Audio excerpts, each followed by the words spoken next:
Good day everybody, welcome to Kampala-Road again, and thank you very much for all the new subscribers who have pressed the red tab over the last couple of weeks. It's very much appreciated.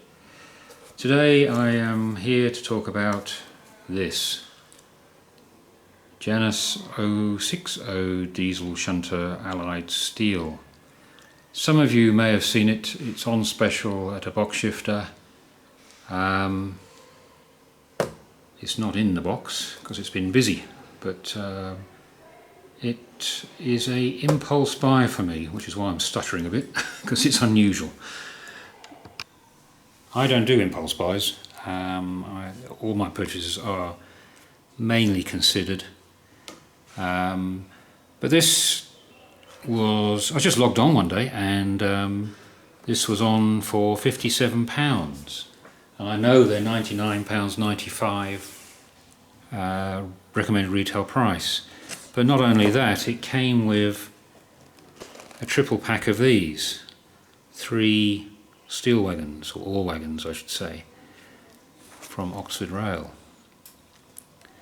And I should say, as you probably already know, it's Golden Valley Hobbies. I don't know who they are. Anyway, I thought I'd give it a go. I was a little sceptical because 060s tend to struggle around my layout without a bit of modification, and it is very small. As I said, it's not in a box because it's line side, so we'll go and have a look. Just on pricing, I don't fully understand model railways and their pricing strategy. As I point out, this is £99.95. Currently you can get this for £49.95 by itself without the wagons. There they are. And it's at every price point at the moment in between. I've seen them at 89, I've seen them at 75, 69, 62, 57, 55 and £49.95. So you take your picks, but Oxford Rail, Golden Valley Hobbies, I don't understand. It demeans the brand in my view. I'm not complaining though. Maybe I am, but I got a bargain I feel. So again, not a review, with a bit of a look-see, and my experience of this loco. I've had it about a month, and it's a very enjoyable loco to potter around in, if you like. Now the whole of this video is going to be focused on the steam area sidings, and as you can see, I'm just moving her into that area. Quite a slow pace, you can do slower than that. I'm filming and holding the phone in my hand at the same time. All good fun. So, stop her there. There is a trick to get these things going properly, and that is a decent decoder. I put in a Hornby decoder and started her up, and the motor made an awful crunching type sound. So I quickly whipped that out, but I did notice she didn't go over points very well. The Zen decoder went in, DCC Concepts, and much quieter running, but still struggled over points. But there is a clue which I didn't pick up on, me being the goose. When you take the blanking plate off, there is a stay alive on the blanking plate. So in DC, she has a stay alive. So I soldered on a stay alive to the Zen DCC Concepts plug. Problem solved, as you will see. So as I said, I put in a Zen DCC Concepts decoder, but still didn't log on that it needed a stay alive. So with that decoder, much quieter running, much smoother running, but still struggled over points. So then finally on the third attempt I realised Jerry put in a stay alive, and I did that, problem solved.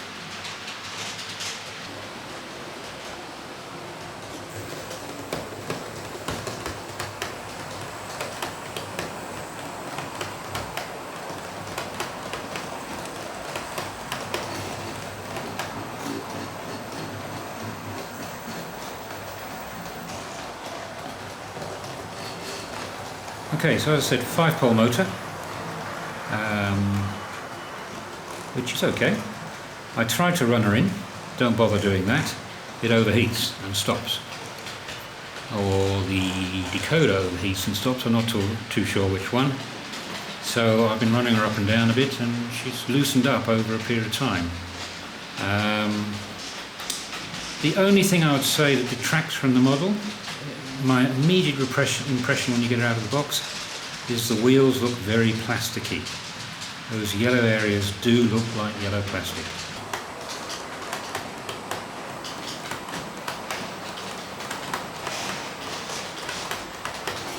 So there's no doubt about it that she does look nice. You do need a stay alive in her, it makes all the difference, I'm sold. Paintwork is great, the wash stripes are great. The handrails are very, very soft plastic, so they're not brittle, they won't break if you manhandle them like I do. And the detail is good, I think, and the running quality, once I'd sorted that out, and that was my fault, not the locomotive's fault, the running quality is superb. Love it. And very, very controllable at very slow speeds. I don't have, I've got it on 128, but I don't have any speed steps on the acceleration and deacceleration. I control it completely off the throttle. And it's very, very controllable. Now she's going over a really grotty set of points, although the track is clean.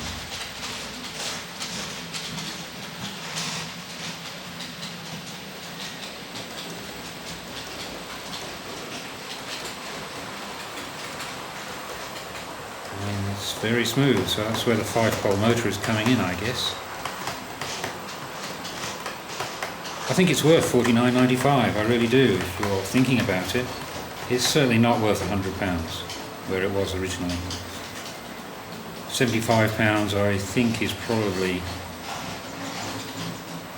You may be mildly disappointed, I don't know. How do you value these things? How much enjoyment they give you on the layout. So I've enjoyed a lot of shunting with this. I think I'm going to try a bit of shunting for this video. Which will be fun. My driving expertise.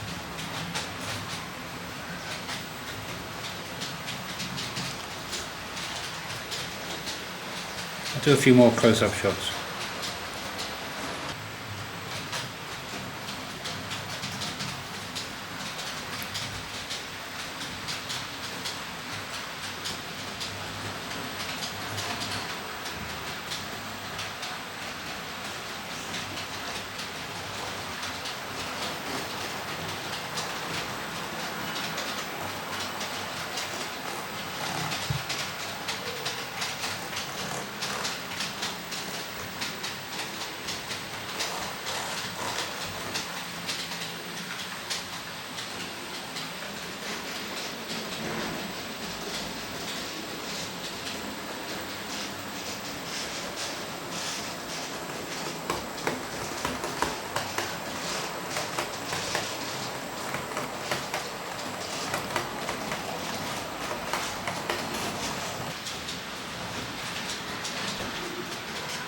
So I'm going to try a little bit of shunting.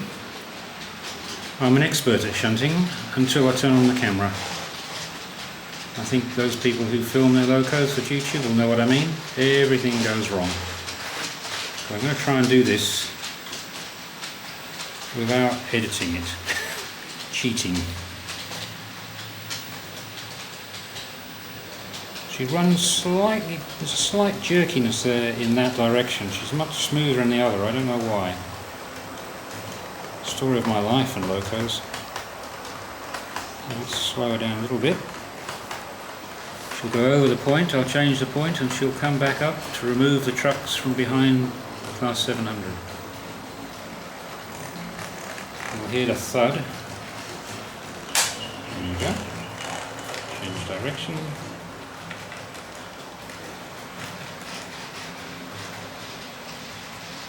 Here she comes.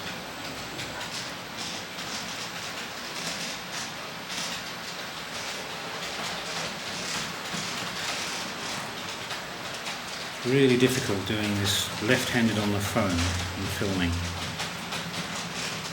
I'm not making excuses. Well, I am.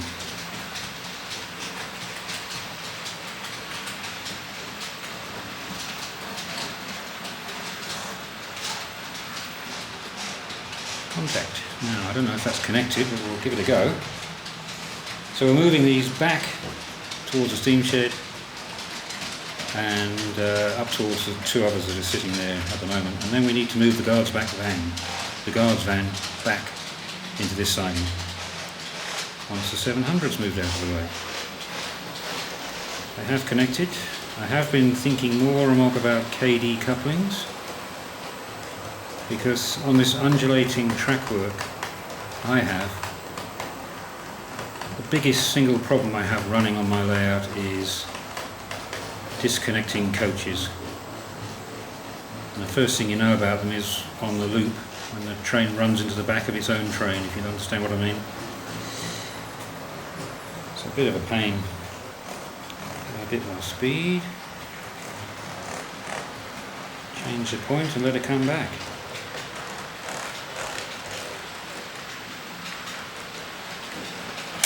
There we go. Directional change. Just need to change a few other points which you'll hear in the background. One more.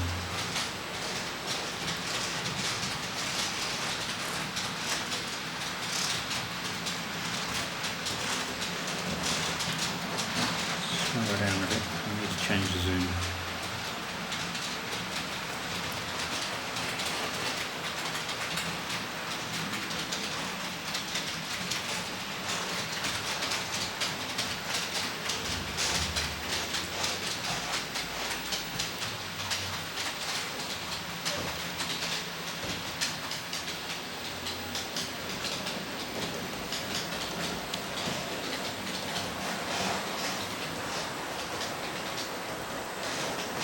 That's where we're going, up towards those coal trucks.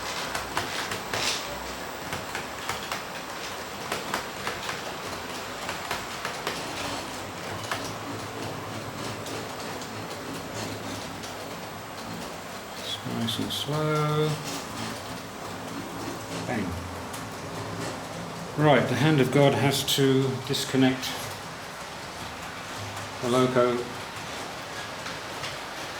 the guards van from the trucks. So excuse me.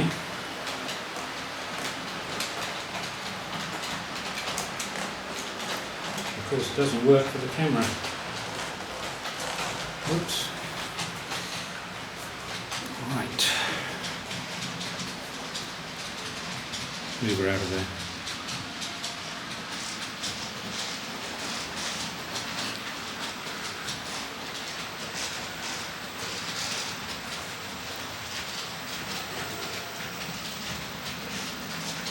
Fast.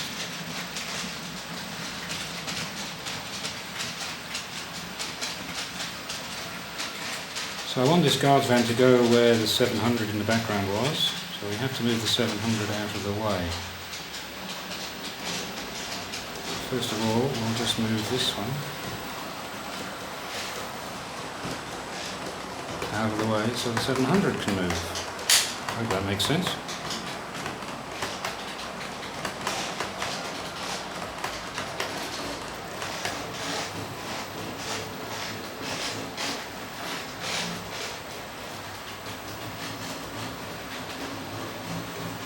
So very smooth, 5-pole motor certainly pays off. It's great fun. I've had a lot of fun using this, moving things around. And this little area of sidings which I use for the steam depot, I sometimes just come here and use this rather than the loops and the station, etc. Okay, I'm going to stop her there. Then we're going to move the 700 out of the way so she can then put the guards van where the 700 is. So I just need to find the 700, which is there. So let's move that out of the way.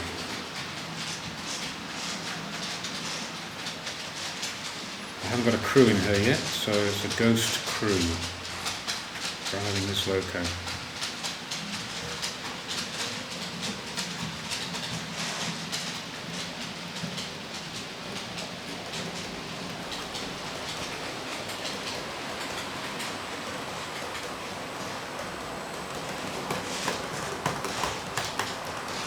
is all one take at the moment.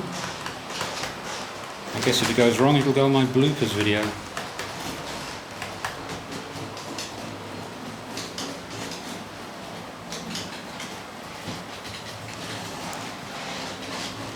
So she'll go out through the tunnel, I'll change the points and bring her back. And she'll head into the shed.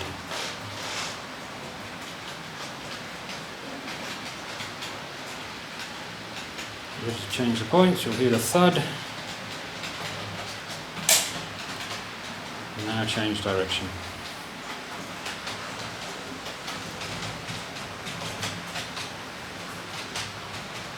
Here she comes.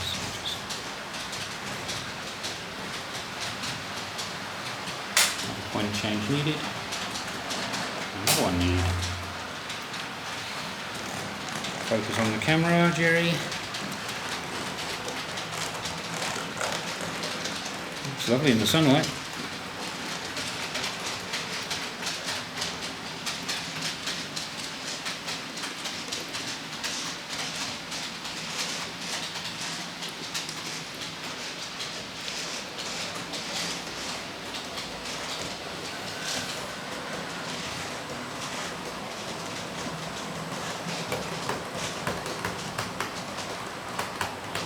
She's going to go up behind the MT4, 4MT, sorry.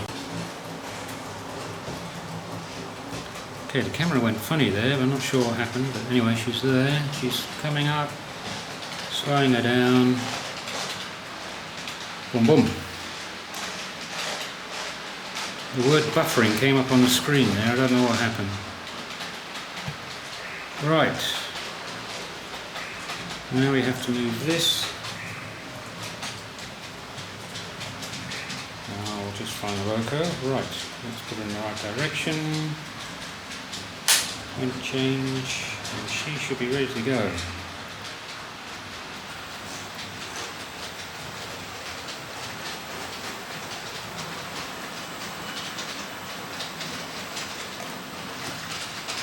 Like the 08, the 08 sort of, with the sound chip I have in it, it really increased the sort of pleasure of shunting around stock and moving her around the station.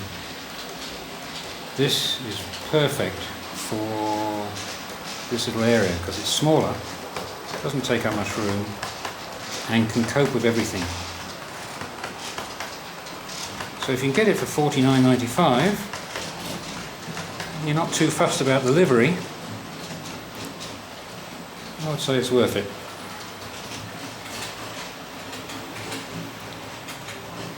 Bring her back once we change the points.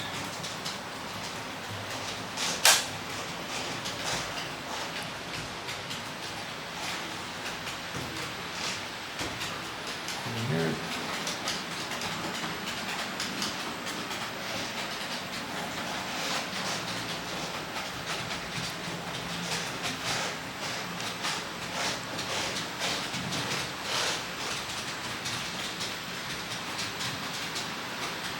No lights, although I've seen people put lights in them on YouTube, and I've seen sound, and you can buy a sound version for about £220. I'd question whether it's worth that, to be honest. The loco is probably worth £50 to £70.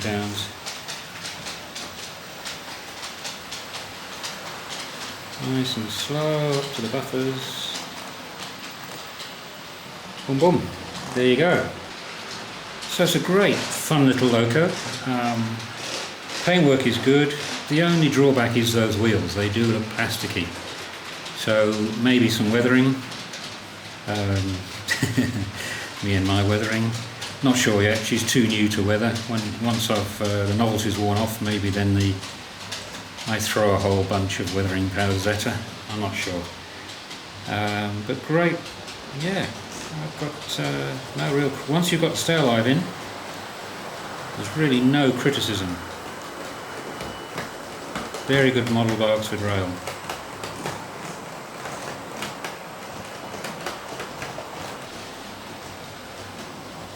So I hope you enjoyed that. A little bit of shunting and a little bit of a look-see at this little loco. Great fun. If you have a network of little sidings, you can make complex shunting manoeuvres, which I've actually tried, and it's great fun. I didn't want to do it on camera, bound to go wrong.